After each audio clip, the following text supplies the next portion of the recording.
বন্ধুত্বগুলো এমনই হওয়া উচিত যেখানে অনেক দিন পর দেখা না হলে বা ৩-৪ বছর বা ৫-৬ বছর বা ৭-৮ বছর ইভেন দেখা না হওয়ার পরেও যখন হঠাৎ দেখা হয় বা এমনি দেখা হয়, ওই যে দূরত্বটা বা এই এতদিন দেখা হয়নি, এই জিনিসটা যে ফিল হয় না, মানে এই রকম একটা ব্যাপার সত্যি কিন্তু মানে আলাদাই একটা মাত্রা পায়, তাই না? মানে মনে হয় যে সত্যি বোধহয় বন্ধুত্বগুলো মানে আছে, সেই লেভেলের বন্ডিংটা আছে।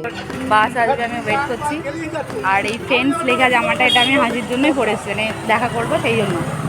এটা স্পেশালি ওনার জন্য। আর কেনার সময়ও আমি বলেছিলাম এটা কিনছি, ঠিক আছে? তো দেখো, বলেছিলাম বুক করে, তো এখন মুখটা কেমন করে আছে চলে যাবো বলে। তো আমারও ভালো লাগছে না, বাট ঠিক আছে, আজকে দিনটা খুব ভালো কেটেছে। সব দিন তো এরকম হয় না, তো চলো। এই দেখো, এখানে কিন্তু আমার বাস চলে এসছে। তো আজকে যেতে না ইচ্ছা করলেও যেতে তো হবে, সন্ধেও হয়ে এসছে। তো চলো, দেখা হচ্ছে আমাদের নেক্সট পার্টে। আর তোমরা আমার চ্যানেলে যারা নতুন, তো আমার পাশে একটু থেকো আর একটু সাবস্ক্রাইবটাও করে দিও। তো দেখা হবে নেক্সট মিনি ব্লগে। আর এখানে আমি হাসিকে বাই বাই করে বাসে উঠে গেলাম আর তারপর চলে এলাম এই যে রুমে।